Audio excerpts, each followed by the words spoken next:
looks like we're back. All right. Wow. It's been a while, a few months. And some of you I don't know yet, but I will pretty soon. And so I'm going to lecture like this to you every week. And then there'll be a recorded lecture you can watch on YouTube or on the Zoom link on Blackboard. And then that's what we're going to do. And doing that and reading the lectures, the chapters, and doing Learn Smarts. And then lab will follow along, wherever leads to lab. We'll get through this really cool stuff. So if you're lab cohort A, you'll come to lab this week, and we will be taking your blood, typing your blood, doing a hematocrit, all kinds of good stuff. And the rest of you will have a lab on there on the endocrine system, where you look at the different glands, help you memorize the hormones that come from there. And we'll do that. And unlike last semester, we'll do the practicals, everyone will do it the same day. And so it won't be staggered, because that was a little weird. So I think that's going to be a big improvement. And your first test is only after 2 chapters. So blood and endocrine, which are good ones. They're not too long. They're interesting. So hopefully you get off to a good start, you guys. About 73 out of 106 of you have signed up on Connect. Probably more like 106, but that's okay. Get on there and do that first. Learn Smart. You should be studying the endocrine system, memorizing the hormones. My exams, of course, will be multiple choice, true, false, like 50, 60 questions. And the only things I've covered, I've talked about in class. So if something in the book I didn't talk about, I won't ask a question on. So pay attention, take notes. Of course, this class has a lot of information. You guys have been there and taken A&P2. So yeah, it's up to you guys to put the work in to learn this, make it in your head. There's no shortcut. Other than just hard work, and it's great stuff to study, of course. But I'm biased. So last semester was mostly bones and muscles and nervous system, those are the biggies. This semester will be the hearts, the lungs, the kidneys, digestion.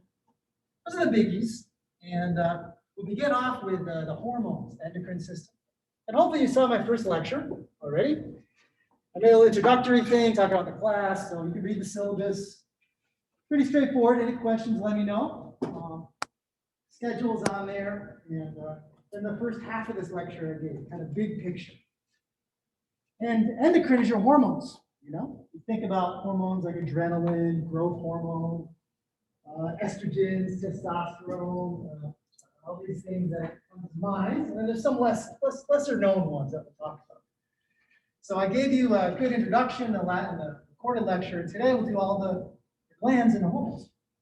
This is one of these chapters where it'd be good to do a memorization kind of flashcards or a chart that shows hormone, where it comes from, what it does. So it's going to be a bunch of questions on the practical and on the exam on that. All right? Other chapter will be on blood. Talk about the blood cells and all those. Get to do immunity too this semester. So with COVID, just talk about vaccines and how immunity works. So that's a good thing. Do that pretty quick. All right. Questions? Glad to be here. It's so strange. Last time I in front of a lecture, it was early December, I think, whenever we left. All right. All right, you guys. I'm just going to give you the information. Good stuff here. Well, pituitary is the gland with the most hormones. So this one, we're going to start off with the hard one. It is found like a little garbanzo bean in your cella turcica, deep in your brain. You can see this thing. It's at the base of the brain. And you see actually half of it is brain, really. The posterior lobe is part of your brain that comes down. And the anterior lobe is it develops in the roof of the mouth, epithelium that comes up. So it's really a hybrid. It's really two different, those lobes are like night and day. I'll show you a picture. And all kinds of hormones having to do with producing milk and trust and anxiety hormones and adrenal glands, thyroid glands, affecting your sexual cycle, all these things. Yeah. And this is what I mean by night and day.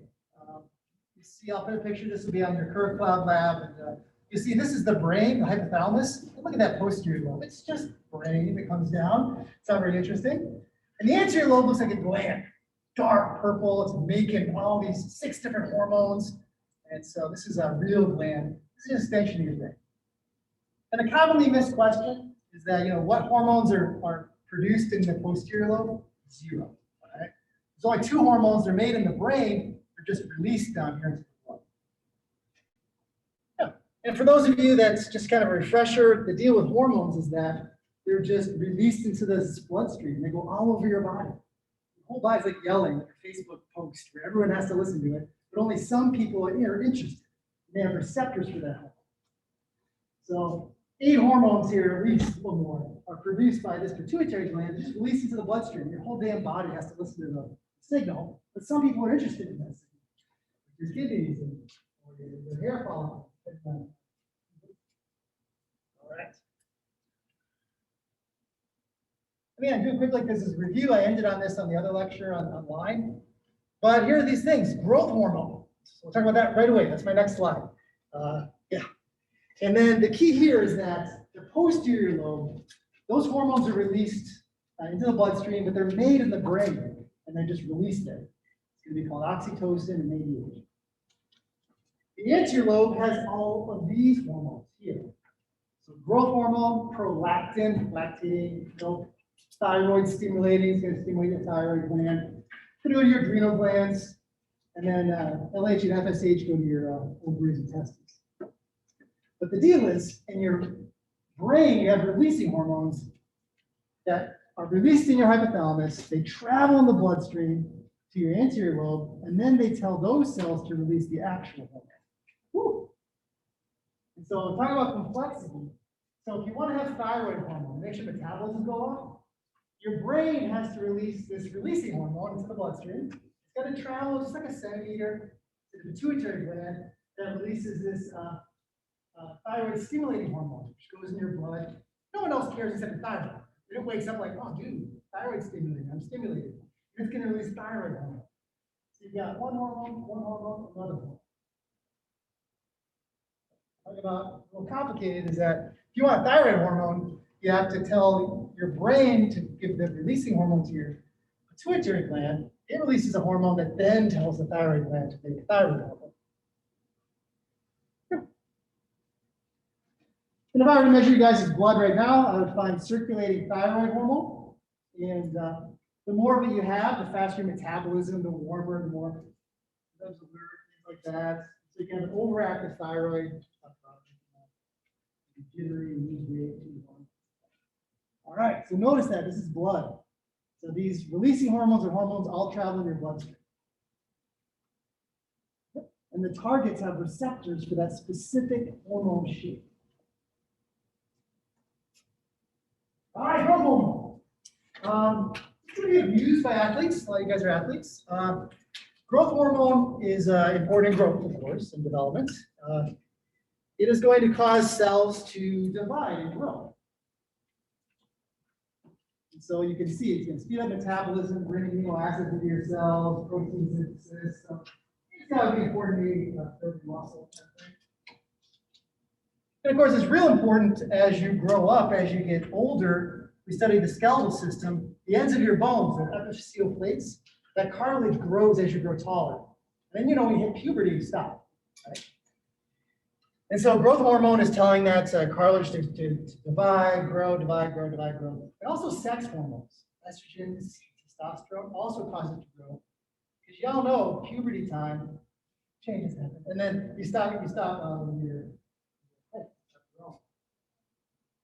and girls will beat out boys in heights, looking at adolescent time. So back in grade school, the girls are taller than boys, and the boys caught up and over there. Because the influence of estrogen on that growth too, increasing estrogen and repeats and stop. And then we'll see men and women make estrogens, and women make testosterone, just smaller amounts. Well, lack of growth hormone, it means you're not going to grow. And if you want to grow a NBA center, you get your hands on some growth hormone and start shooting that kid out early and often. I don't know the schedule, but you can make a person go really tall. And naturally, you have a tumor on your pituitary that can happen. Or the opposite, hypopituitary, means that you don't produce enough pituitary hormones like growth hormone. And so there's different kinds of dwarfism, but hypopituitary means a lack of growth hormone. And today that will be noticed early on. You look at the growth of your kid, and they can give you artificial growth hormone and become a natural, more average stature. Yeah. So you're rare now to see a hypopituitary dwarf because we have endocrinologists that will notice this and be able to give you hormones.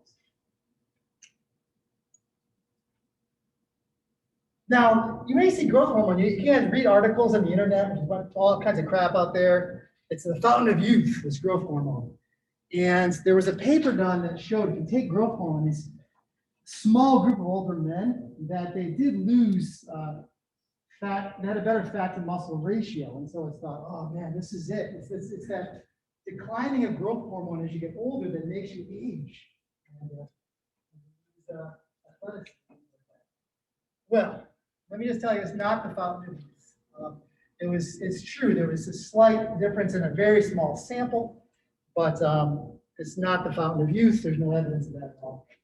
But people still try to get their hands on growth hormone. Now, if you have too much growth hormone, you have giganticism. Like I say, if you get too much, you're going to keep growing really bad. And now, when you're growing, of course, the bones keep getting longer, you get taller and taller. But if it happens as an adult, you have too much growth hormone, it's called acromegaly. And your hands grow, your soft tissues grow, your tongue, your ears. You have a distinctive kind of look too. So Andre the Giant was a professional wrestler. And it's almost always a tumor on your pituitary gland. You're making too much growth hormone. Turns out you can have ectopic tumors too. You can have a tumor in your lung that produces growth hormone. That's weird, huh? You look at the pituitary, everything seems normal. Why do you have such high growth hormone levels? You can have tumors that produce hormones, and they can identify those. So that's kind of cool too. But in any case, now they would notice an excess of growth hormone. They do an MRI, they see a tumor in the pituitary, they would do surgery. It happens, but this is more common before we get rid of this. All right, so growth hormone, obviously, giganticism or dwarfism, it's a little too much. You guys have it coursing through your bodies, kind of peaks at night, goes up and down. Here's a tumor on someone's pituitary gland. All right, prolactin, lactating milk. So prolactin, you think milk production. And it is true. And I should say, they make these hormones too for our livestock. So you can get bovine growth hormone, prolactin they give to cows and goats to produce more milk. So you'll see in the grocery store hormone-free, like chicken and all these things. So we pump hormones into animals too. So prolactin is going to make, as pregnancy progresses, you're going to have the breast tissue is going to start producing milk. Our breasts are modified sweat glands. There's lots of protein in that and fats. And as pregnancy continues, it's actually the prolactin is being kind of held back. Kind of like you take your foot off the brakes and more prolactin comes, the more and more pregnant you are. And so you're producing milk. There's this feedback. If you're suckling a kid, you keep producing prolactin. If you stop producing prolactin, milk will dry up. And I just looked it up. I'm like, well, what do men? Do they use prolactin? And it turns out if you look things up, it gets more complicated, right? So there's other uses for prolactin. It's been found receptors in other parts of the body. So, but mainly we're talking about, milk production is what's going to happen. And there's going to be this feedback where if you are feeding the kid, you're going to produce more prolactin, you're going to make more milk. So it doesn't squeeze the milk out, milk production. I'm going to show you. The hormone oxytocin, which I'm sure all of you have heard of, which actually the muscles sweat up. All right, we'll get to that. All right, so hormones going on here. Thyroid stimulating is just like it sounds. And we have acronyms for all these. It'd be TSH, thyroid stimulating hormone. And it's going to stimulate your thyroid to produce thyroid hormones. And as I mentioned, thyroid hormones make you break down carbs, make your metabolism faster. It's very important in development, nervous system. So you need it for a lot of things. Without thyroid hormone, you die. And so your brain, like the pituitary gland seems like it's in charge, but it's really your brain that's in charge. So your hypothalamus, that lower part of your brain, it is sensing your environment. It's sensing how thirsty you are, everything. And it's going to really control the pituitary, that's going to control the other glands.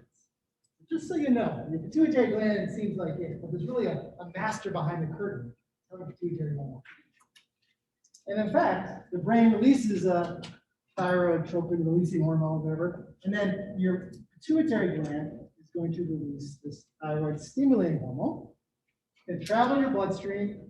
Your fingernail, your eyeballs don't care about thyroid stimulating hormone. Nobody cares except cells in your body.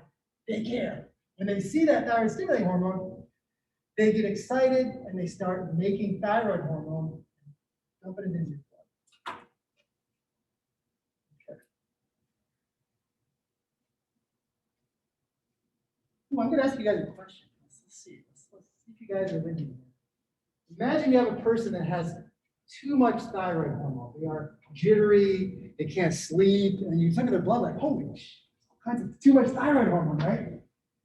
And so you say to yourself, what do I look at to see what is wrong with this patient? Well, you look at the thyroid gland, and it appears perfectly normal. Like you don't see a tumor, there's no bumps on it like that. So it could really be that your thyroid is fine, but it's your hypothalamus is producing too much of the releasing hormone, like inappropriately. Or it could be that your thyroid releasing hormone is normal, your brain is normal, but there's a tumor on your thyroid gland producing, on your pituitary gland producing too much of this thyroid stimulation. Or it could be your thyroid gland that's not listening to anybody, just making a bunch of thyroid hormone. You have to see where's the problem. You have too much thyroid hormone. Is it your thyroid gland? Well, hell, it could be your pituitary gland that's out of control, that's overstimulating it. Or it could be your brain that's stimulating it like here. And so you got to kind of see the levels of not only your thyroid hormones, but how much TSH do you have. So to pinpoint where the issue is. I can tell you guys are excited. This is good stuff. So yeah, that's why I'm impressed with these endocrinologists that have look at all this stuff. Where's the issue? You've got all these different hormones coursing in your blood. They interact with each other. Whew. I mean, your nervous system was, hey, a nerve goes to my biceps, contract. Seems kind of simple now, right? As a goiter, and we don't see this here in Maine too much, right? But you see in some parts of the world. And a goiter can actually be caused, it opens a huge thyroid gland by not enough iodine, we're going to see, or it can be an overactive thyroid stimulating hormone, tumor that's making too much. So it can have several causes. I'll show you another picture of goiter. All right, so for the anterior pituitary, we have got growth hormone, we had prolactin, we had thyroid stimulating hormone, almost there, we're halfway. Then ACTH, it's a long word up there, but it's going to stimulate your adrenal glands, the cortex of your adrenal glands. Now, in the middle of your adrenal glands, it creates adrenaline. The cortex, the outside, produces steroid hormones, like cortisol. And so this is what is going to be released by the pituitary gland. Only your adrenal glands really care about it, and they're going to get excited when they see that.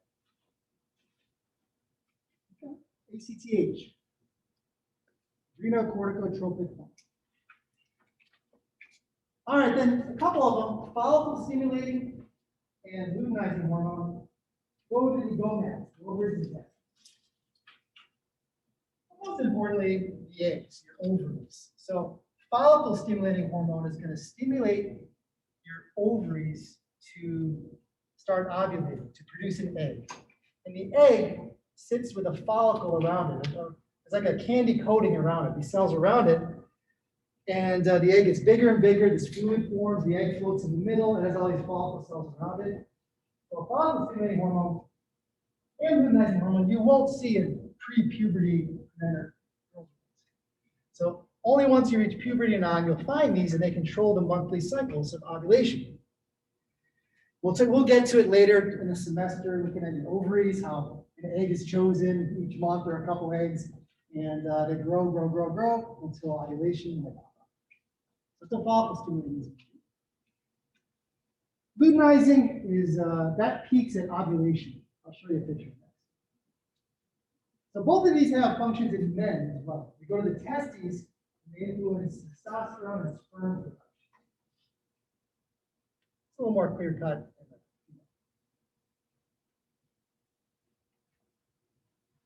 Yeah, and so we're doing the endocrine system. So one of the most important things is sex hormones. You know, looking at monthly cycles, how this happens from period of menopause. And the hormone levels. Most importantly, this follicle stimulating is going to make one of these eggs grow up into a follicle. It's big, it's filled with fluid, the egg's floating in there, and those cells around it are producing hormones, estrogen and progesterone. So follicle stimulating is going to stimulate a follicle to grow up. And birth control pills, take a bunch of this, you're not going to ovulate. So birth control pills work by your endocrine system. They fool you into not getting ready for that. Now, luteinizing hormone is the red. See how it peaks? So you're going to have a spike of luteinizing hormone, and that's going to cause ovulation. So you feel a little bit of tight, a little bit of pain, you tight of blood at times, but sometimes not. Your temperature goes up. It's a long story. I'll get to it. But you're going to ovulate, and you're going to see luteinizing hormone peaks at ovulation. And then this follicle that used to hold the egg, that's going to become this yellow body that's going to produce hormones, especially progesterone. And that's going to tell your uterus, uterus, keep that lining because I might get pregnant. And so progesterone is going to do that. And if you don't get pregnant, it's going to drop and it's going to cause all the blood to slough off. You start fresh. Anyway, little basic thing going on here, but these cells around here produce estrogen and progesterone. Cells and your pituitary gland makes the FSH and LH that's going to control eggs developing and then.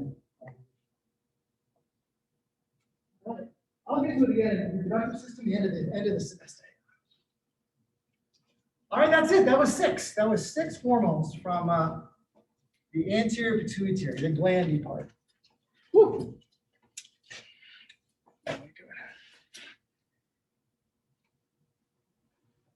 All right.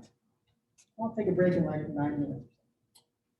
All right, so the posterior pituitary only has 2, oxytocin and DH. And antidiuretic. Does anyone know what does a diuretic do? Diuretic. It's going to make you do.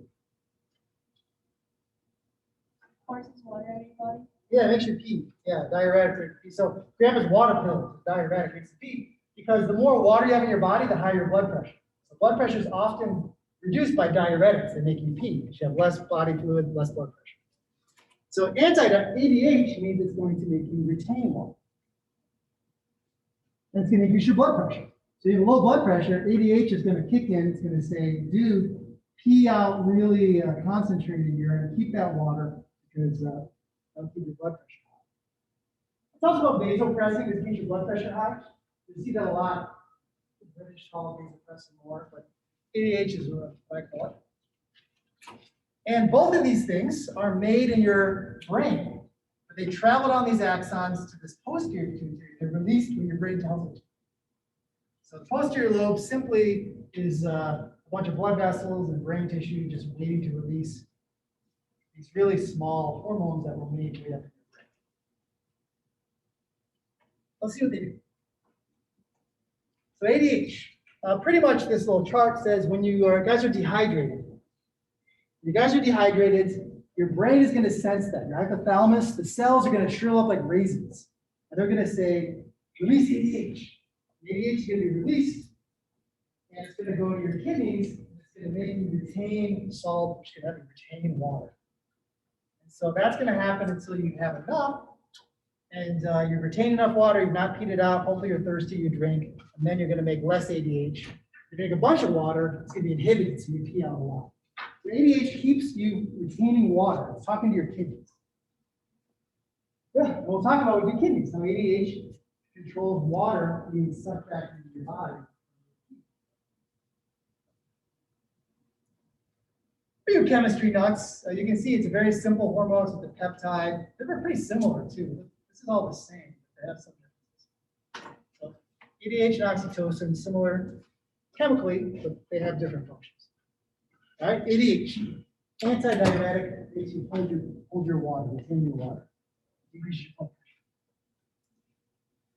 pressure. Oh, oxytocin, this is so interesting. I talked so much about this, but I guess some of the major things with oxytocin is in childbirth. It's going to make you have contractions. And so late in pregnancy, estrogens make your uterus have oxytocin receptors. And when the oxytocin is released, it makes you have those contractions. It also makes you release the milk. So prolactin makes your breast make milk and then kind of gathers in these sinuses. And then the smooth muscle is going to contract with oxytocin.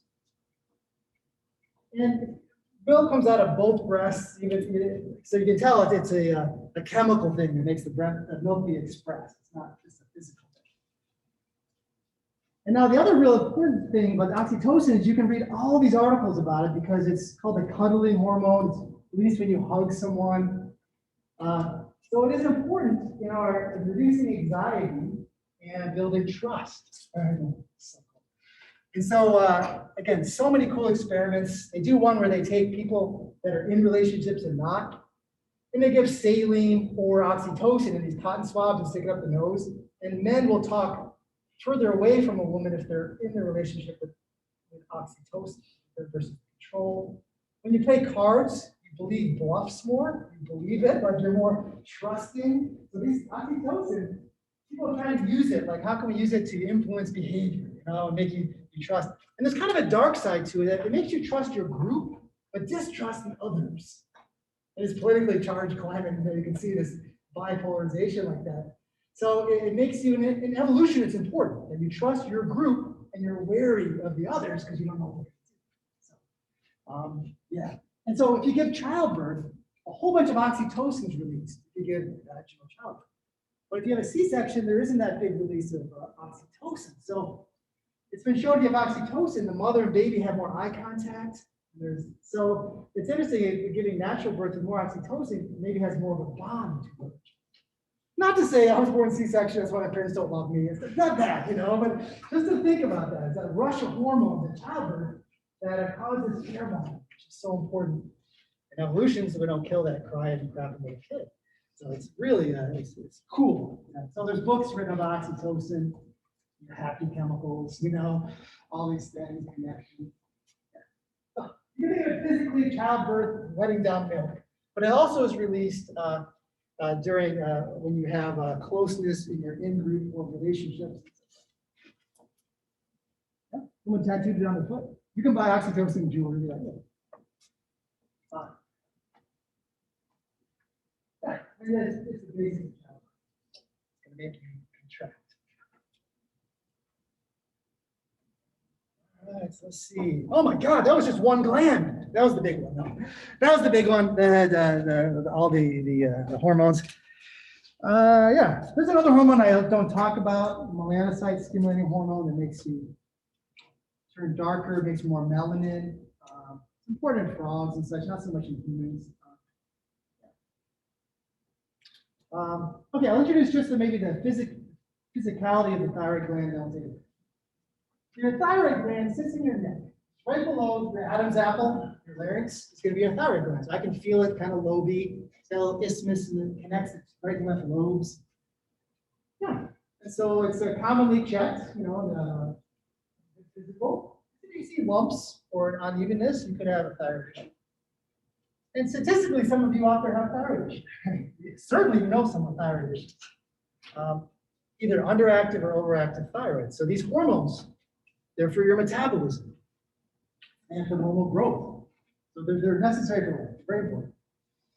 And the cool thing about them is that they're the only part of your body that uses iodine. So iodine, you need, that's why your salt says iodized, so you can make thyroid. Without it, pointer,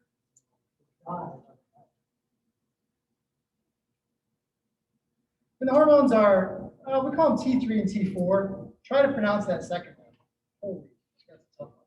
So T3 and T4, one has 3 iodines, one has 4.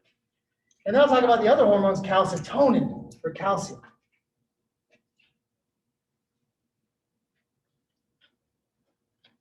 Yes, it's there's a nice little finger that comes up all the way to your tongue. Long story.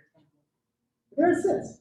And it's really unique. The thyroid gland is unique. When you see it at a picture of it in the microscope, it has these big lakes in the middle, filled with this substance. It's called thyroid globulin. It's not quite thyroid hormone. It's like a storage form of the hormone. And then these follicles are these big circles or beach balls. In the middle has this lake in the middle of it. So these beach balls, the cells are going to be the follicle cells. And when it's stimulated by thyroid stimulating hormone, these cells eat up some of the thyroid globulin and spit out thyroid hormone into the bloodstream. So it stores this intermediate form there, ready to go. When it's stimulated, the cells wake up and they make some of it. And so whenever you guys eat iodine, eat some sardines and some salt, the iodine, you're going to store a bunch of it here in your thyroid gland to make this thyroid hormone. Yeah, here's what it looks like. That's what I'm talking about. One of these circles is a follicle. These are follicle cells around it. And they're the ones that make this thyroid globulin. And they're called colloid, which is thyroid globulin, colloid. It's this substance in here. And these cells, when they're stimulated, will eat some of it. And then they'll, a big thyroid hormone, they'll go into your bloodstream. Yeah, so it's very distinctive. When you see this, think thyroid. Nothing else looks like this. Very cool. And then we'll talk about some cells in the nooks and crannies here to make that calcitonin. The follicle cells are what surround these circles. It's a sphere, actually. In real life, it's a sphere like a beach ball. We're going to do a section of it.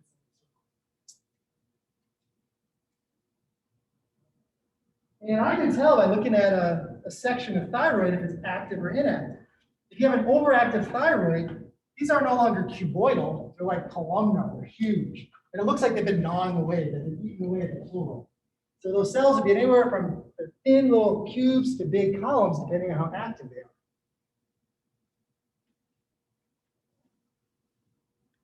Yeah, so colloid's a name we call for this substance, the storage thing in the middle of the follicle. And the chemistry of it is called thyroglobulin. So it's not T3 or T4 yet, but it's close. It just needs to be modified just a little bit. Yeah. Other hormones make it as needed. They make it as needed. This one stores the intermediate form, and then when it's told to do it, yeah. So almost identical T3 and T4. T3 is just much more potent than T4. You make both of them. The T3 is has more powerful effects. You make both of it, so it's a little complex. You're probably saying to yourself, why do we need two? I don't know. Just it's a little fine tuning. You can convert one to the other. What does it say it does? It's gonna so your metabolism. You're gonna burn sugars, right? Increased rate of protein synthesis, especially in the nervous system. So developing kids, if they don't get enough thyroid hormone, have mental problems, nervous problems. Yeah. This BMR means basal metabolic rate. So how active your thyroid is, people with an underactive thyroid will gain weight, feel listless, not much energy. Overactive thyroid, they'll feel jittery. So that really gives you an idea. Okay, yeah, what thyroid hormone does.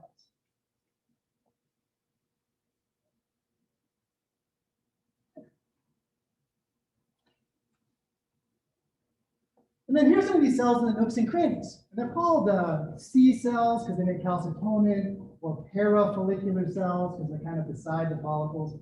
But what they do is they sense calcium levels in your blood. And when calcium levels are too high, they release calcitonin. And your body will pee out more calcium, put more calcium on the bones, and you'll like absorb less calcium. So you're going to see calcium levels have to be perfect in your body. They've got to be in narrow range, and then there's two hormones that influence it that you guys will memorize. I guess I'll finish.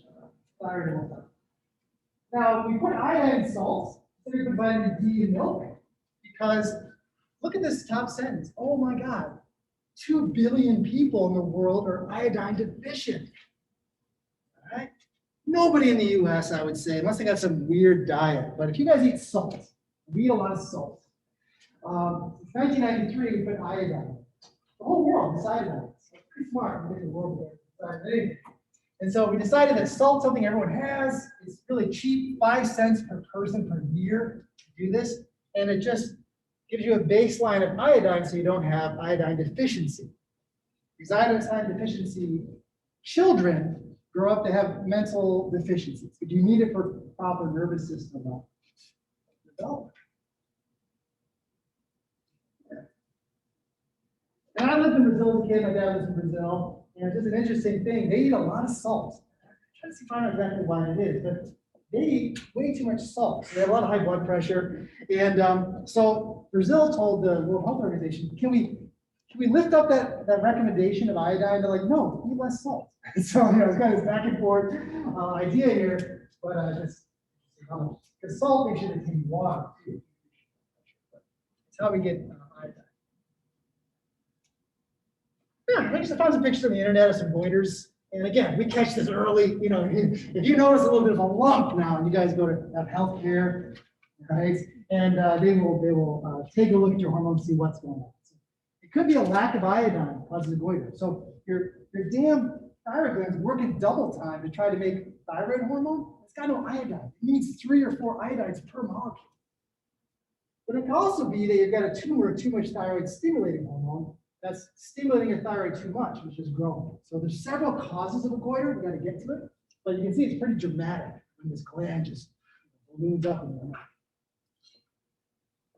And if you look here in Maine, look on the coast, you guys get that iodine in your soil, in your water.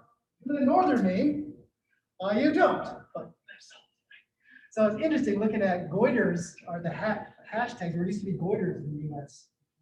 Figure out how to deal with it. And then you can look at the soils and see that there was enough iodine in the southern US where there was fewer goiters. So it just matches perfectly. But again, we saw this. No one here has a.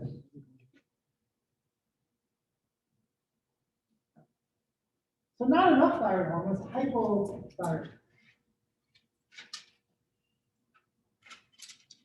Now, it could be because you don't have enough iodine. But a real common one is this Hashimoto's disease or Hashimoto's thyroiditis, where you actually make, it's autoimmune. You make antibodies against your own thyroid. So you're attacking your own damn thyroid, autoimmune.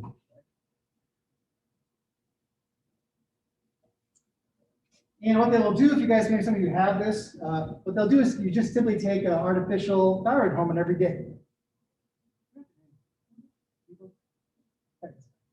So you take artificial thyroid hormone and you're fine. I mean, as long as you replace that. But without that, you're going to have a lack of thyroid hormone. You're going to have symptoms. So yeah, too little is going to be weight gain. You're going to feel cold, fatigue, changes your skin and hair too, things like that. So that's an underactive thyroid. Overactive is hyperthyroidism. And there's a disease called Graves' disease. You'll see it in the next slide. Graves' disease is also you make immune cells. But interestingly, these antibodies are they're similar to thyroid stimulating hormones. You make antibodies, but they're actually stimulating the thyroid instead of like attacking it. So you make too much thyroid hormone, you lose weight, you're hot, you can't sleep, you're jittery. These eyes bulging happens too because the antibodies attack the soft tissue behind the eyes and the small. So if you have bulging eyes, something like that. But Graves' disease, yeah. And then I'm looking at this histology of this thyroid gland. Look at the edge; it's like someone's gnawing on it, like little bites out of it. So this is really overactive thyroid, making too much. All right. And like I say, mental developments, you need thyroid hormones. So that lack of iodine in a lot of the world can cause severe mental retardation, things like that. You don't have thyroid hormone development. So hyper means you're too much thyroid. Graves' disease is one type. Other types, it could be a tumor also. And then not enough, Hashimoto's is one where you attack your thyroid gland. But there's other reasons why hypothyroidism, including lack of iodine.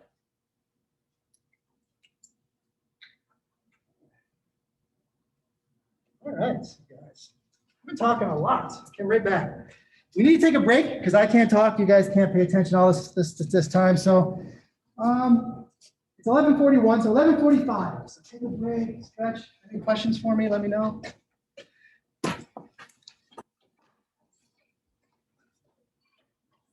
Half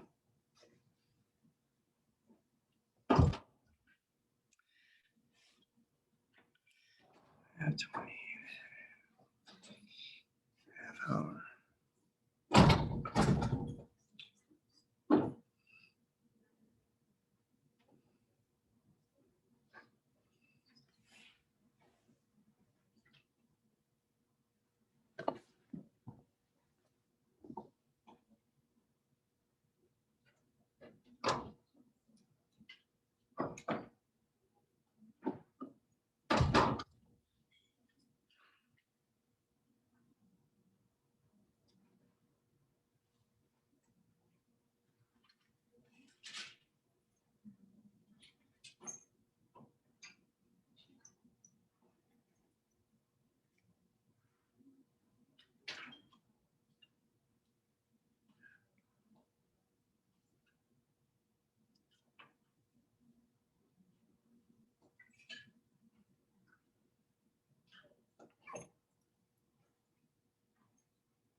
All right, guys.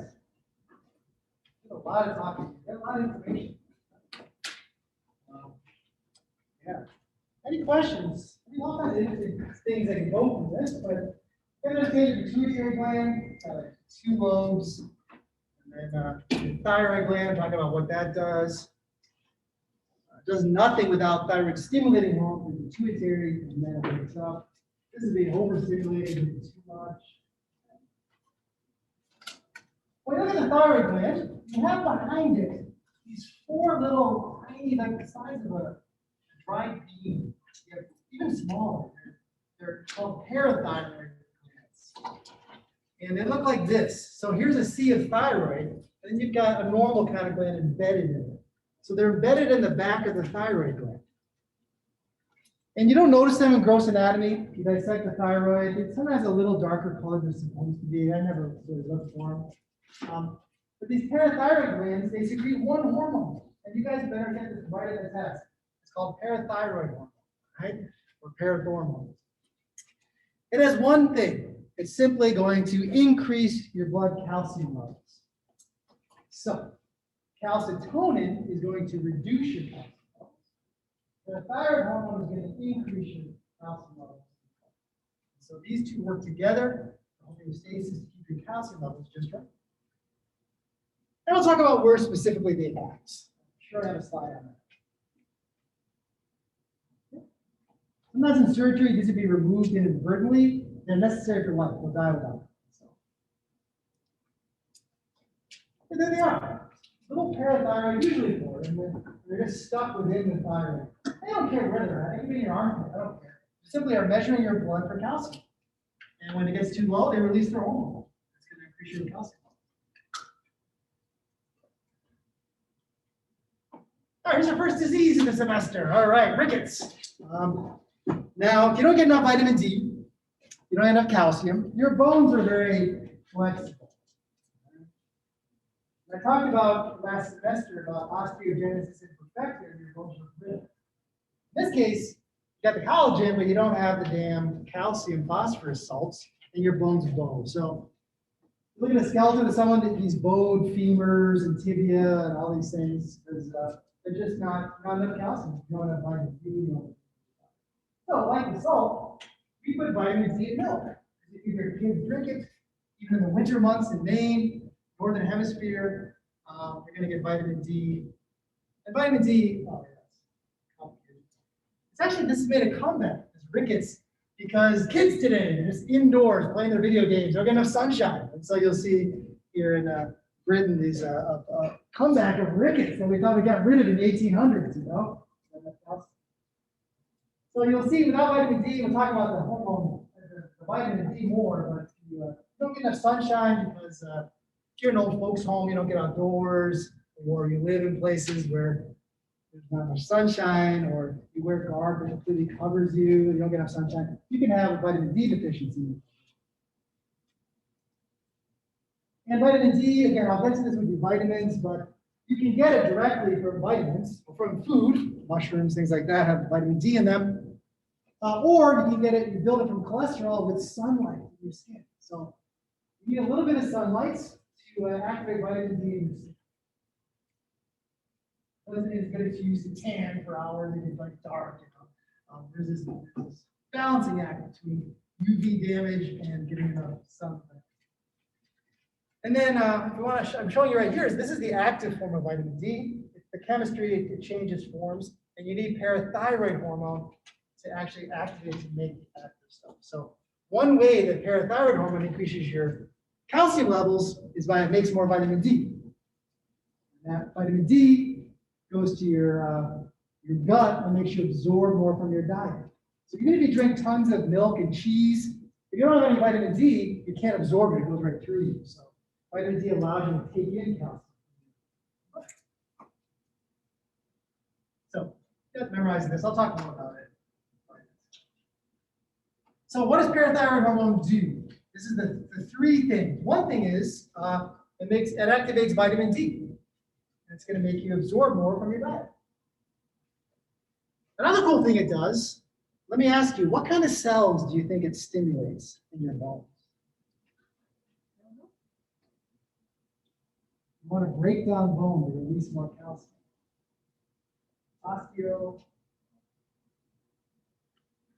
Is it blast or class? Class. Osteoclasts break down bone. So osteoclasts are sitting there, they got receptors for parathyroid hormone, like, wow, man, we need more calcium. They start eating away at the bone and releasing it into the bone. And then the third thing they can do is tell your kidneys to conserve more calcium.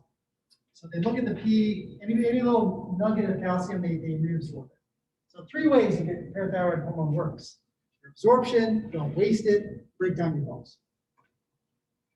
And calcitonin does the opposite. Calcitonin is going to inhibit this. It's going to inhibit what you're. Here's an X-ray of someone that has, what do you think? See those where the bone is eaten away? See those holes? You think they have hyper or hypoparathyroidism? Bone is getting eaten away at a rapid rate. They must have too much parathyroid. So you'll see in X-rays, the skull looks like salt and pepper. So too much parathyroid hormone, your bones start getting eaten away at too rapid a rate. You can have a tumor on a parathyroid gland, making too much of it, right? Cool. And obviously, hyper or hypo is an issue. Not enough or too much is going to cause issues with your calcium levels. Your calcium is necessary for nerve conduction. Oh, remember, that's what muscles use, right? Calcium is kept in that sarcophagus. You need calcium for everything. We have 2 hormones that work on it: calcitonin, parathyroid. Just memorize, parathyroid hormone increases your calcium levels. Calcitonin decreases your calcium levels. All right. All right, so the other big gland, besides the pituitary, your adrenal glands, we're going to talk about 4 hormones. 5. Well, your adrenal glands sit on top of your kidneys. They kind of look like fat. You have a right and a left. They're not part of the kidneys, but they sit on top of them. They're called adrenal glands or suprarenal glands. They're above your renal means kidney, so they sit up there. And you all know they secrete adrenaline, right? But we're going to get to more than that. So there are 2 different areas. The inside is called the medulla, and the outside is called the cortex. Cortex is always that rind on the outside. The medulla is the middle. And much like the pituitary, the medulla is nervous tissue, and the cortex is glandular tissue. So those 2 have that similarity. What 2 glands we look at have both like a nervous part and so I'm looking at this section of adrenal glands, and I noticed the inside, the medulla, see it's more blue versus purple, and the cells are big. They're big and they're blue. And these are blood vessels, see the blood. And the cortex is more purple. And the cool thing is, this medulla in the middle, those cells are modified neurons. They're neurons. They don't have any axons or dendrites. They're just the body. And they produce a neurotransmitter called epinephrine. Which is also called adrenaline or noradrenaline. So these are modified nerve cells. Their only job is not to make an impulse, they want the axon, is to make neurotransmitter adrenaline that goes into your blood. So you have nerves from your brain, preganglionic neurons, they go right to here and they say, release adrenaline. You need it. Cool. And then the cortex makes these corticosteroids. Glucocorticoids, mineralocorticoids, cortisol shots to reduce inflammation. All right, so the medulla in the middle is going to make the adrenaline. The cortex has 3 layers that you're going to learn in the curricula in the lab. But you have 3 zones. And the zona reticularis is reticulated. One of the longest snakes in the world is a reticulated python. It means it has this complex kind of look on this pattern. And then fasciculata is the middle. That's usually the biggest portion. And then glomerulosa is kind of like guam, like little circles, little swirls right near the outside of the adrenal gland. So you have 3 zones that make 3 different hormones. I'll show you some more pictures. Well, this is the medulla again. So these are modified neurons that just make blood, lots of blood. So they're stimulated, they make adrenaline. You guys can feel that. You almost get in a car accident, you feel your blood, the adrenaline, right? Your heart rate, your mouth dries up. These cells are going to screen in your bloodstream, and it goes and it's going to attach onto all those receptors. So you'll hear, it's the same thing, synonymous, adrenaline, epinephrine, same thing, right? And then you're saying, well, why is there two? Like, why is there epinephrine and norepinephrine? Well, it gives some fine control, much like there's a T3 and T4 in the thyroid. It gives some fine control. They have slightly differences. You guys, I won't ask you on the test the difference between adrenal and norepinephrine. You can take a look at the chart. You can see epinephrine dilates your airways. Norepinephrine not as much. Remember your reticular formation in your brain? Remember your reticular formation? It made you like awake and active, right? So it's going to wake you up with adrenaline, right? And so you can see that happens, but noradrenaline doesn't do very much. So there's subtle differences. You have subtle different receptors. You get something in the pharmacy. You get different kinds of adrenaline receptors, alpha, beta. So there's slight differences, and you can see we make about 80 to 20% adrenaline noradrenaline.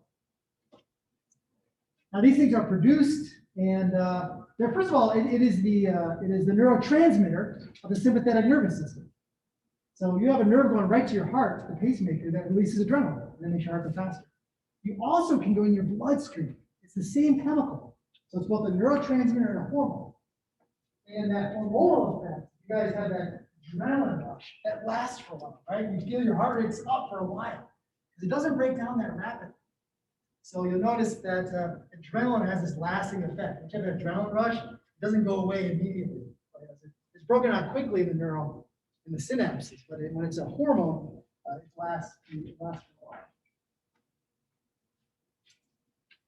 All right, so take a look here. So here's the medulla in the middle. That's what it looks like in the microscope. And here's the cortex here and here. And you can see, I can see the three layers. They're subtle. I got reticularis, fasciculata, and then glomerulosa is just this little bit up here. I know you guys are like, formerly failing this, but there's subtle differences. Here we go. Okay, not any better? Here's reticularis, and it's kind of darker, and then fasciculata. Well, trust me on this. This is not bad. And we're going to do this curve cloud online. So you're not going to have to actually look at the microscope to see these awesome pictures. Just got to look at it. It's probably good because this is a tough one. These three zones. You guys need to know. And the hormones that are released, remember, it's salty, sweet sex. Oh, so these are these layers of the cortex. They look different. Yeah. So, salty has to do with sodium. Sodium salty. So, the hormone called aldosterone. Aldosterone is released by that outer layer, and it is going to make your kidneys retain salt, thus retaining water, thus increasing your blood pressure. Whenever you retain salt, retain water, your blood pressure goes up.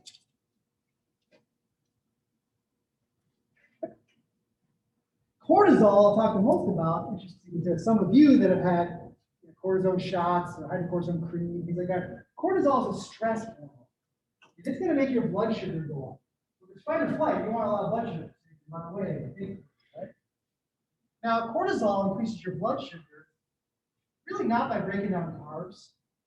You tend to break down blood sugar from breaking down amino acids.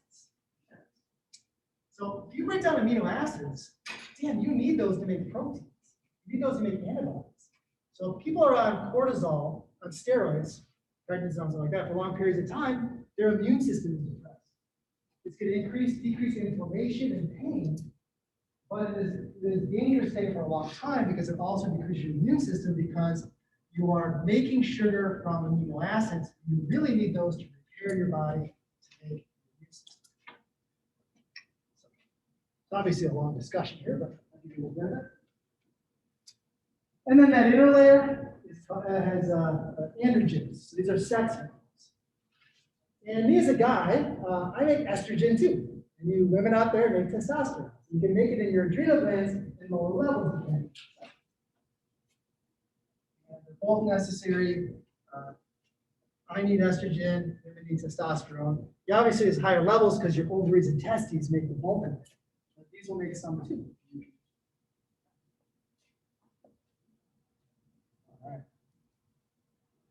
I want to just throw this at you real quick. So imagine here that you want to, your blood pressure is too low. And so what's going to happen is that you can tell your pituitary to release that ACTH, which is going to make your adrenal cortex secrete aldosterone. You're going to retain more sugar, more salt. Your blood pressure is going to go up. Your kidneys can know this too. Is there not enough blood volume going through? Not enough sodium? They can release hormones that also release aldosterone to make you retain more water. We'll get to this detail.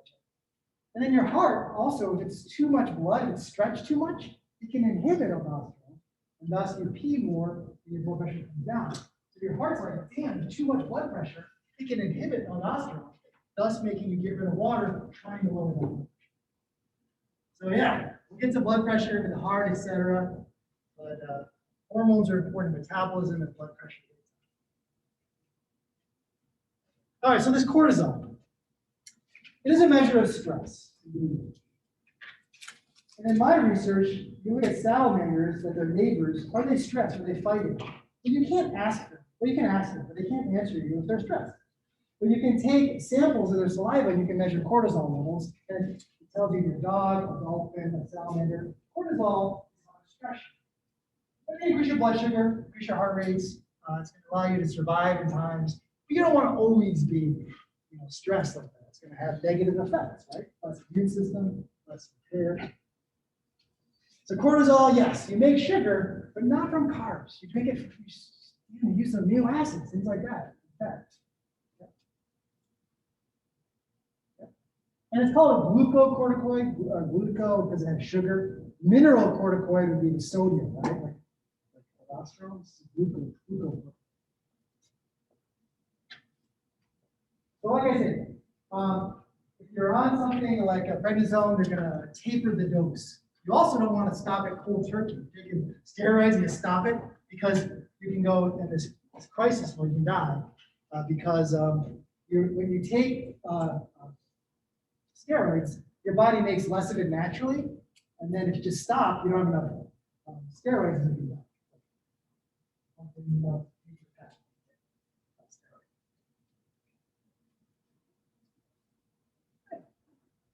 I'm going to let you watch this on your own. It's a nice animation that's on the PowerPoint, but steroid hormones are fatty. Remember from my first lecture, hopefully you saw it. They're made out of fat, cholesterol, so they go right through the membrane. They don't care. I'm going through. Other hormones stop because they can't get through that fatty membrane. Steroids go right through. They go right into the nucleus. They're going to bind, and they're going to turn on genes. They're going to read genes and turn things on. That's how they work. Steroids go in. Remember, other hormones is important for my last lecture. They stop at the wall, and then they're going to cause effects in the cell. But steroids go right in and they glom onto your freaking genes, turn them on, turn them. And so steroids can take more time too, because it takes time to transcribe and translate. Right? If you're just turning on an enzyme that's in the cytoplasm, you can have it quicker. All right, 2 more diseases for you. All right, so too much cortisol or not enough cortisol cause 2 diseases which are pretty freaking rare. Right, 13 per million. That's so they're often missed because you don't see them so much. But Cushing's syndrome is much more common now because it's usually the result of taking too many steroids. So people with asthma, with eczema, people for all kinds of reasons take too much steroids and they have too much cortisol. You end up with this kind of a constellation of symptoms, like this moon face, this hump, fat deposition, your skin is really bad because you can't make protein. So you can. Your amino acids are being used to make sugar, so you always have high blood sugar. You retain water because of that. And then you're not healing, so your skin is kind of bad because you're not making the collagen in the skin. So these are these symptoms of Cushing's. And as I mentioned, you can have several causes. It could be pituitary gland making too much ACTH, which makes your adrenal cortex makes too much cortisol. Or that could be fine. It could be a tumor on your adrenal gland. It's like on rogue, it's making too much. Or it could be an ectopic or a tumor somewhere that's making cortisol in another part of your body. So you can figure out which is which. And then Addison's disease is the opposite. That is, you don't make enough cortisol. And you can get some diseases, like tuberculosis, I think, can attack your adrenal gland, and then you don't make any cortisol. That's very bad. So You're gonna have really low blood sugar. You're gonna be dehydrated. You're gonna want salt. You're not eating alcohol. You're eating salt. You're eating too much salt. So, interestingly, JFK had this. Hit it at the time, but yeah. Sometimes you'll see kind of slender, has these symptoms, and then one kind of characteristic is darkening skin, dark skin, and it's an interesting reason why. You see, like in the gums and the palms, you see this kind of darkness. And I'll just tell you, is that ACTH, it stimulates your adrenal cortex. The precursor to that ACTH also makes this melanin stimulating hormone, which I didn't talk about. That makes you make more melanin. So your poor body's trying to make ACTH, so it has tons of this product. By mistake, it makes it, there's so much of it, you make it more melanin stimulating, so you end up with this dark look. So they share a common precursor to that hormone. Yeah, and as I mentioned, if you just suddenly go off steroids, you can have what's called an Addisonian crisis. You don't have enough cortisol. It's a disease as well. Usually something that's destroyed your adrenal cortex. All right? You die without adrenal cortex. You need these hormones. Cool. Woo! All right. Well, we are doing great. Now, why do you think I mentioned the pancreas? Oh, insulin. So the pancreas, in terms of this chapter, we're going to talk about blood sugar. Statistically, we have diabetics out there, knowing how many occurred. So we'll talk about that. So the pancreas is a big freaking gland. It's like this big. It's most of it makes pancreatic juice, digestive enzymes. So that's the exocrine function, the juice. It goes into your small intestine, it helps you digest fats and digest proteins, everything. But scattered in it are little islands of cells that make insulin and glucagon. Two hormones. The pancreas is always monitoring your blood sugar. And if you eat a big meal, your blood sugar goes up, doesn't it? And those cells will secrete insulin. Between meals, say you're starving yourself. Then it secretes glucagon to help you release stored sugar in your liver and muscles so that you keep your blood sugar high. So the pancreas is important for keeping your glucose, blood sugar level. Here's a picture of the pancreas histologically, and these islands of lighter cells are called the pancreatic islets. We call it islets of Langerhans. These islets have these cells that are measuring your blood sugar. And again, memorize insulin is going to bring your blood sugar down. Just imagine like someone's eating too much sugar. You need a shot of insulin, brings it down. I don't know how you guys remember.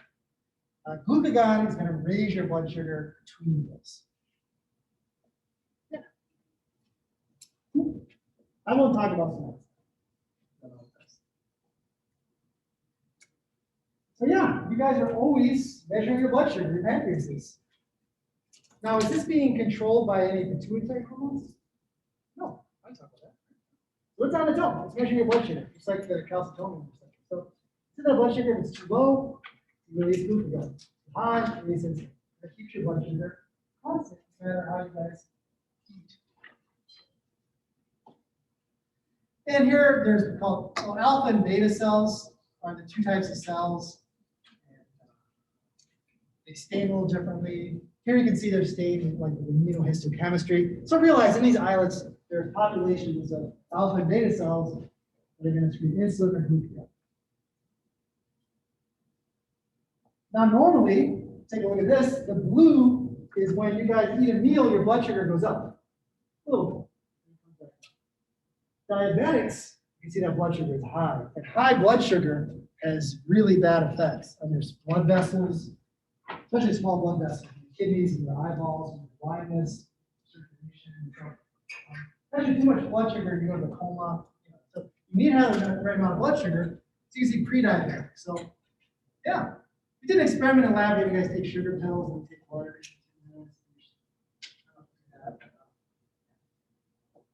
So diabetes mellitus means sweets or honey. Melliferous is a honeybee. So this is Used to be able to tell if you had diabetes, they would taste the urine. Urine tastes sweet if you had uncontrolled diabetes. And before you know how to control it, it was all. But the two types of diabetes mellitus are going to be type 1 and type 2. And type 1 is when your pancreas doesn't make enough insulin. Doesn't make insulin. Many causes. It's sort of autoimmune. You attack your own beta cells. They don't make any insulin. You're in trouble. So you need the insulin. Let me tell you what insulin does. Its mechanism is insulin is going to cause glucose channels to open in your cells. So if your blood sugar is too high, your muscle cells, your liver cells, they'll open up channels and they'll suck that glucose out of the blood and store it in the cells. So it lowers your blood sugar by bringing it into the cells. I thought exercising muscles actually don't need it, so exercise is good for diabetics. But it makes these receptors that so you can open up channels and bring the glucose out of the blood, store it, so that it doesn't cause high blood sugar. Type 2 diabetes, you can make enough insulin when your cells ignore the signal. They become fatigued or you have issues with the receptors. So you have plenty of insulin, nothing wrong with your pancreas, but the blood sugar remains high. And type 2 is often acquired. You hear about in our society with more obesity and stuff, but type 1 is usually sometimes called childhood diabetes. Type 2 is often acquired later in life.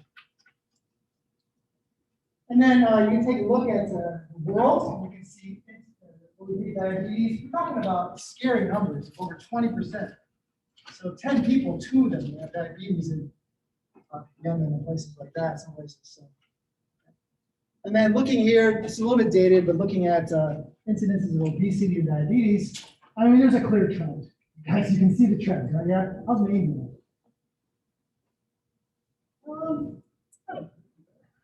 Not Colorado. Colorado. Ooh, look at Vermont.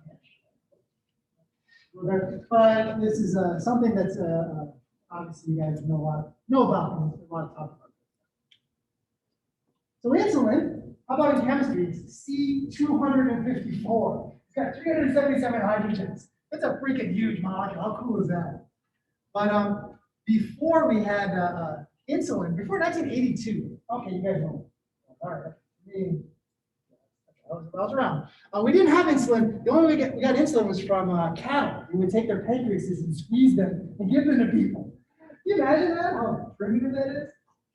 Only in the 80s. But we figured out that we can make bacteria. We can put the human gene from the bacteria and grow big vats of insulin. So you guys don't know what it's like back then. Insulin had to come from animals, and people had reactions to it. So now insulin is relatively cheap and available because it's one of the first times we use recombinant bacteria.